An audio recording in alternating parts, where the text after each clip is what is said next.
Cette vidéo vous est proposée par Pritel, opérateur mobile. Salut, c'est Marco de Top 4 Phone. On se retrouve aujourd'hui pour la vidéo de comparatif, de comparaison, la méga comparo de 4 mobiles de la gamme J2016, à savoir notamment le J1, le J3, le J5 et le J7. 4 téléphones que je vous ai présentés récemment lors de leurs tests respectifs, dont vous retrouverez d'ailleurs les liens dans la description de cette vidéo et aussi en annotation cliquable tout au long de cette vidéo. Alors cette vidéo n'a pas pour but de rentrer à l'excès dans le détail, elle va juste me permettre de vous donner les principales différences entre ces 4 mobiles et de vous donner aussi mon opinion sur chacun des téléphones et vous donner aussi, et ça compte, mon idée de quel est le téléphone qui est le plus intéressant. Puisque là aussi on a pas mal de bonnes petites choses à se dire, enfin il y a des petites choses. Donc le J1, le J3, le J5 et le J7, c'est les 4 téléphones que vous voyez tout de suite devant vos yeux. Ils ont, pour principale différence déjà, le prix 179 €, 199 €, 279 €, 299 € en partant de la gauche en allant à la droite. Bon, on n'est déjà pas sur les mêmes ordres de prix. D'ailleurs, vous l'avez compris, en plus, il y a une claire différence en termes de prix déjà entre le J1 et le J3, partie gauche de cette vidéo, et le J5 et le J7, partie droite de cette vidéo. Ce qui veut bien dire qu'il y a quelque chose déjà entre ces deux téléphones. Donc, principale différence, déjà, vous l'avez compris, c'est le prix. Fort heureusement, et depuis leur commercialisation, ces téléphones ont déjà vu leur prix baisser. D'ailleurs, je vous engage à regarder le site de Top 4 Phone pour retrouver notre comparateur de prix et savoir où le retrouver, le mobile de votre choix, au prix le plus intéressant. Donc voilà, première différence, le prix, et ça on le sait, généralement ça conditionne déjà pas mal de choses. Deuxième différence, forcément, vous le voyez à l'écran, c'est la taille de ces 4 téléphones qui ont donc des dimensions clairement différentes, forcément, et qui sont aussi liées à des tailles d'écran qui sont aussi clairement différentes. Sur le J1, on a un écran de 4,5 pouces, sur le J3, on a un écran de 5 pouces, sur le J5, on a un écran de 5,2 pouces, et sur le J7, on a un écran de 5,5 pouces. Donc plus on va dans le J élevé, forcément, plus on a un écran de grande taille. Bon, ça, jusqu'à là, ça semble à peu près logique. Autre chose, cet écran, celui du J1, est un écran doté de 480 pixels de côté, donc c'est un 480p. Au contraire, et alors là il y a une différence qui va se marquer ici tout de suite entre le J1 à gauche et les 3 autres à droite, le J3, le J5 et le J7 sont dotés d'écrans 720p. Bon, là aussi il y a une différence, on le voit tout de suite, assez claire, assez flagrante entre le J1 et le reste de la gamme. Ce qui veut dire que finalement, les seuls écrans qui sont ici dotés d'une résolution dite HD, c'est le J3, J5 et J7, avec du 720p. Pas de 1080p sur les 4 versions que je vous montre ici, qui sont les versions destinées au marché européen. Autre parenthèse, mais ça me permet aussi de vous dire que la qualité d'image est bonne, quelle que soit la taille de l'écran, c'est notamment en raison de l'écran Super AMOLED. La technologie utilisée pour cet écran permet d'avoir un très bon contraste, des couleurs très vives et une bonne luminosité. Et tout ça conjugué, ça permet d'avoir des écrans qui ont une belle image, même si, au final, la densité de pixels est faible, densité de pixels par pouce, vous le savez, plus on approche des 300, plus l'image est nette, plus on s'en éloigne, moins l'image est nette. Le J1 et le J7, théoriquement, sont des écrans qui sont un peu éloignés de ces 300 pixels par pouce. Le J3 est celui qui s'approche le plus du 300 pixels par pouce, mais je vous rassure, au final, vous avez sur les 4 écrans des images qui sont tout à fait sympathiques, de bonne qualité, même si vous l'avez compris, le J1, le J1, il décroche un petit peu ici. Donc, l'une des principales différences, c'est la taille de l'écran, c'est les dimensions, c'est le prix aussi, ça je vous l'ai dit, et c'est le design. Alors si on pousse un petit peu sur le design, vous allez comprendre ce que je veux dire. C'est que le J3, et le J1 et le J5 et le J7, donc il y a vraiment une démarcation assez forte ici, vous le voyez, entre cette partie gauche de la vidéo et cette partie droite. Le J5 et le J7 sont dotés de contours et de châssis en métal, avec des carrosseries donc, qui sont, hormis le cache-batterie, métalliques et qui ne peuvent pas être amovibles. Donc le cache-batterie lui est amovible, je vous rassure, sur les 4 mobiles, on peut retirer le cache-batterie, on peut retirer la batterie qui est amovible. Mais tout ça pour vous dire que le J5 et le J7 sont dotés d'un châssis métallique. Le J1 et le J3, eux, sont dotés de châssis plastiques. Voilà, là-dessus, il y a aussi une claire différence et ça joue aussi au niveau du sentiment perçu. C'est vrai qu'au niveau de la prise en main, il y en a quand même 2 qui font plus qualitatif que les autres, c'est le J5 et le J7. Reste que quand même, malgré tout, quel que soit le mobile de cette gamme que vous ayez en main, la qualité d'assemblage est parfaite. Il n'y a pas de jeu dans les éléments. Mais c'est vraiment une qualité perçue qui est quand même meilleure sur le J5 et le J7, mais qui sont autrement, vous l'avez compris, autrement plus chers, qui sont quand même plus de 100 € plus chers que les autres. Bon, ça c'est aussi un détail qui compte. On a donc parlé des écrans, on a donc parlé de l'esthétique. Les 4 téléphones sont déclinés dans les mêmes versions, hein. Couleur, j'entends, blanc, doré ou noir. Vous avez ici un échantillon de ces 4 couleurs, enfin de ces 3 couleurs, pardon, sur ces 4 mobiles. Donc il y a bien du blanc, du doré ou du noir sur ces 4 téléphones. Charge à vous de choisir la version qui vous intéresse le plus en termes de design, en termes de coloris. Voilà, donc ça c'était pour parler de l'esthétique. Au niveau du son, une fois de plus, il n'y a pas grand chose à dire parce que les 4 téléphones sont à peu près dans les mêmes eaux. Alors les 4 ont des haut-parleurs qui se situent à l'arrière des téléphones, donc si vous posez le téléphone sur une table, vous avez un son étouffé. Côté jack et écouteurs, il n'y a rien à redire. La différence principale porte en fait sur le style du haut-parleur et cette légère impression notamment que j'ai sur le J5 et le J7 qui me donne le sentiment d'avoir un son un tout petit peu moins puissant, mais qui, à contrario, est quand même un tout petit peu moins grésillard, un petit peu plus net, un petit peu plus propre. Bon, ça c'est la particularité. Mais au niveau du son, globalement, on est sur les mêmes choses. Au niveau des performances, alors là, par contre, on est très éloigné. Alors on est très éloigné parce que, bien sûr, vous le voyez sur Antutu, on a des scores qui ne sont pas du tout dans les mêmes eaux. Moins de 20 000 points pour le J1, 26 000 points pour le J3, 27 000 points pour le J5. Finalement, le J3 et le J5 ne sont pas très éloignés en termes de performance, ce qui se comprend, et je vais vous le dire pourquoi. Et le J7, lui, est à 45 000 points, près de 46 000 points, 49 000 points, 48 000 points, 597 pour être précis. Voilà, donc on sent là aussi qu'il y a une sorte de petite différence, mais en 3. Il y a le J1 qui est un petit peu largué, clairement, le J3 et le J5 qui sont à peu près dans les mêmes eaux, et le J7 qui est clairement au-dessus.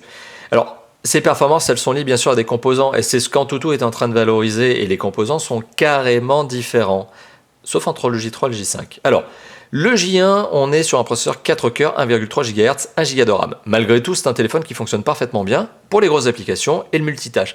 Mais pour le jeu vidéo, il est un petit peu en dessous, surtout en graphisme 3D. Là, on sent qu'il est à la peine. Ça, c'est le J1. Donc le J1 n'est clairement pas un téléphone fait pour le jeu 3D.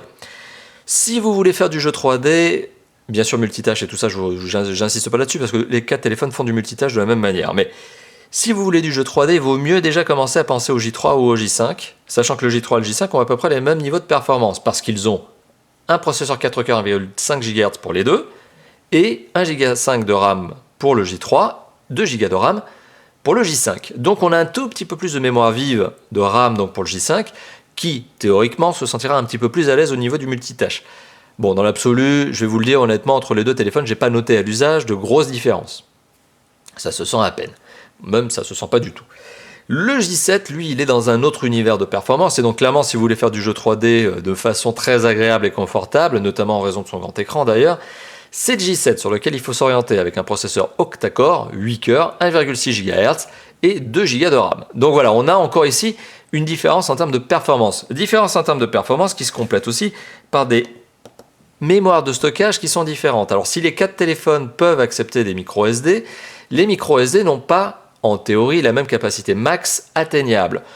Bon, dans la réalité, c'est pas tout à fait vrai. En général, on arrive à caser la 128 Go de façon à peu près équivalente partout.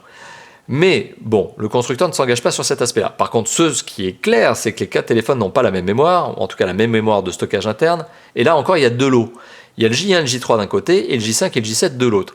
Le J1 et le J3 ont 8 Go de RAM, de ROM, de mémoire de stockage interne, ce qui veut dire qu'au fait, quand vous allumez le téléphone, vous avez plutôt entre 4,5 et 4,7, qui sont vraiment exploitables, utilisables par l'utilisateur donc. Et de l'autre côté, on a le J5 et le J7 qui eux ont 16 Go de mémoire interne, de stockage, et sur ces 16 Go, en fait, on est plutôt dans les 10,7 qui sont vraiment utilisables par l'utilisateur. Voilà, une belle lapalissade que je viens de faire. Donc, là aussi, il y a vraiment clairement deux univers. Dans la gamme J, il y a le J1 et le J3 d'un côté et le J5 et le J7 de l'autre. On sent qu'il y a vraiment une différence entre ces deux univers. Au niveau des appareils photo, on continue. Là aussi, il y a de la différence. Le J5 et le J7 m'ont donné des qualités photo qui étaient tout à fait correctes, tout à fait sympathiques. D'ailleurs, je vous engage à voir les échantillons photos qui sont publiés sur les tests. Le J3, a une qualité photo qui est tout à fait correcte, décente, pour un téléphone de sa catégorie, c'est-à-dire entrée de gamme, et le J1 a été plutôt, on va dire, plutôt décevant, même si on comprend les capteurs qui sont placés dans ce téléphone, même si on a conscience du pourquoi Samsung a choisi ces capteurs. Alors, pour entrer dans le détail sans aller trop loin tout de même, sur le J1, on a un capteur de 5 mégapixels à l'arrière, 2 mégapixels à l'avant, c'est pas terrible. Enfin, ils sont pas terribles par la qualité, pas par le nombre de mégapixels, faut bien faire la différence. Le J3 a un capteur de 8 mégapixels à l'arrière et 5 mégapixels à l'avant. Le J5 et le J7 ont les mêmes capteurs photo, à savoir 13 mégapixels à l'arrière et 5 mégapixels à l'avant. Donc là aussi, il y a encore clairement une différence. Autre différence, notamment la batterie. Alors, ce qui est assez étonnant, c'est que la batterie est une différence, puisqu'on a 2050 mAh, 2600 mAh, 3100 mAh et 3300 mAh. Mais dans la réalité, d'autant plus que Samsung a mis son mode économie d'énergie et ultra économie d'énergie, dans la réalité, ces 4 téléphones ont sensiblement les mêmes autonomies, ce qui est assez étonnant dit comme ça, mais ce qui se comprend notamment parce que les performances ne sont pas du tout les mêmes et parce que les écrans ne sont pas du tout dotés de la même gourmandise. Et si le J1 a une toute petite batterie finalement de 2050 mAh par rapport à la très grosse batterie de 3300 mAh qu'on a sur le J7, eh bien ils arrivent à peu près à avoir la même autonomie, à quelques dizaines d'heures maximum de près. C'est-à-dire que les 4 téléphones que vous voyez devant vos yeux arrivent à peu près à atteindre les 2 jours d'autonomie. Un jour, certainement, ils le dépassent. 1,5, 2 jours, ils arrivent à peu près dans les mêmes eaux, ils ont à peu près les mêmes niveaux de consommation énergétique. Donc la taille de la batterie sur ces 4 téléphones, certes, est différente, mais l'autonomie est très très proche, très similaire. Voilà, donc ça c'était pour vous parler de la batterie. Alors il est temps maintenant de parler de la connectivité et de vous dire finalement quelles sont les différences, et vous allez comprendre que finalement ça pèse peut-être pas très lourd dans la balance, puisque finalement les 4 téléphones sont des 4G LTE, les 4, donc 2G, 3G, 4G, pas de souci, LTE pour les 4. Les 4 téléphones sont dotés du GSM quadriband, donc vous pouvez les amener avec vous partout tout autour du monde pour émettre et recevoir vos appels et vos SMS. Donc jusqu'à là, tout va bien. Bon, bien sûr, on a de la radio FM, on a du AGPS GLONASS, etc. Donc jusqu'à là, tout est pareil, du jack 3.5, du micro USB, du slot micro SD, des emplacements carte SIM, tout est pareil. Si ce n'est que finalement, le J1 et le J3 sont différents du J5 et du J7, parce que le J5 et le J7 ajoutent le NFC que n'ont pas les 2 premiers mobiles que je vous ai cités. Donc là aussi, encore une fois de plus, on a une démarcation ici qui se fait entre le J1 et le J3, et le J5 et le J7 d'un côté et de l'autre. Donc voilà, on a clairement en fait ces 2 univers qui se confortent, encore une fois de plus, qui est conforté, cette distinction, par l'aspect prix. Donc ça, vous l'avez bien compris. Donc il est temps d'arriver à la conclusion de cette vidéo et de vous dire ce que je pense de ces 4 mobiles. Et si je devais résumer chacun de ces 4 téléphones, qu'est-ce que je dirais? Eh bien, je dirais que le mobile le plus cohérent des 4, celui qui me semble doté du meilleur rapport qualité-performance-prix, c'est le J3. Il me semble que le J3 est quand même celui qui est le plus adapté des 4, celui qui en donne le plus pour son argent, en tout cas qui donne le meilleur ratio. Le J5 est un mobile qui est intéressant par son design, mais vous l'avez compris, en termes de performance, on n'est pas très loin du J3. La seule différence significative, c'est la taille de l'écran, certes un peu plus grande. À vous de me dire si l'usage en change pour vous. Le design, clairement, effectivement, on passe sur du design métal, ok, et les capteurs photo. Mais est-ce que ça justifie plus de 80 € d'augmentation d'un côté à l'autre? C'est à vous de le dire dans les commentaires. Donc finalement, le J3 me semble le mobile le plus cohérent, on va dire, enfin en tout cas celui qui en offre le plus pour son argent. Le J5 me semble clairement, malheureusement, un peu dépositionné en raison de cette frontière qui sépare ces 2 univers. C'est le côté un petit peu étonnant, notamment du J5. On aurait voulu avoir un prix un petit peu plus bas, ce qui d'ailleurs est d'autant plus étonnant parce que le mobile le plus performant est celui qui en offre le plus malgré tout, mais pour un budget qui est clairement en hausse, c'est le J7. Donc si vous voulez ne pas faire de concessions et si vous avez un budget conséquent, 300 € presque, donc c'est le J7 qu'il faut prendre. Et ce qui est assez étonnant finalement et qui conforte encore mon idée de mobile clairement dépositionné, c'est que le J5 et le J7 n'ont que 20 € d'écart, alors que la taille de l'écran et les performances sont autrement plus importantes pour le J7. Donc le J5 fait un peu figure de petit oublié, de presque de sacrifié quelque part. Il y a quelque chose qui ne va pas sur les composants ou en tout cas le prix du J5 pardon. Et finalement, celui qui me semble être quand même le plus décevant de ces 4 mobiles, c'est le J1, puisque finalement le J1 est certes le moins cher, mais il est à peine moins cher que le J3, mais il est clairement moins bon. Et finalement, ce qui lui reste, bien, c'est le design, puisque c'est la seule chose qui l'approche vraiment du reste de la gamme, et notamment du J3, parce que comme je viens d'évoquer, en termes de performance, on est quand même relativement éloigné, il n'est pas à l'aise en jeu 3D, en termes de capteur photo, il n'est pas à l'aise non plus, il y a quelque chose qui pêche ici. Donc finalement, il y a vraiment plusieurs univers différents dans la même gamme, il y a clairement un univers J1, J3 versus J5, J7, mais au sein même de ces 2 univers, eh bien, on retrouve encore quelques distinctions. Et il y a des mobiles qui sont finalement très intéressants. Ce sont en général les 2 plus importants de chacune de ces sous-gammes. que l'on pourrait qualifier de sous-gamme, donc c'est le J3 et le J7. Et les deux qui sont un petit peu sacrifiés, qui sont moins intéressants finalement, c'est le J1 et le J5, et surtout le J1 dont je ne trouve malheureusement absolument aucune excuse, hein, puisque je le trouve vraiment pas très très intéressant, voire même pas du tout intéressant. Voilà. Donc c'était la vidéo de comparatif, et je me rends compte que j'ai oublié de vous donner un détail qui est quand même, pour certains, à son importance, c'est que Android n'a pas la même version. Android 5.1, 5.1 donc sur le J1 et le J3 et 6.0 sur le J5 et le J7, sachant qu'en plus on a une surcouche qui a un petit peu évolué, donc c'est-à-dire qu'entre les deux là, il y a un petit peu de différence au niveau de la surcouche, mais très minime. Mais c'est surtout le J7, c'est le seul à être doté de S-Health, notamment en natif, et pas de S-Voice pour aucun des quatre. Donc ça c'est un peu dommage. Voilà, donc il y a aussi une différence par le système d'exploitation, mais on comprend que Samsung a voulu marquer la différence, même si dans la réalité, les 4 mobiles pourraient tout à fait faire tourner Android 6.0 de la même manière. Donc voilà, c'est vraiment un argument marketing ici. Voilà, donc je n'ai rien d'autre à ajouter cette fois-ci pour de vrai sur cette vidéo méga comparo de la gamme J 2016, J1.6, J3.6, J5.6 et J7.6.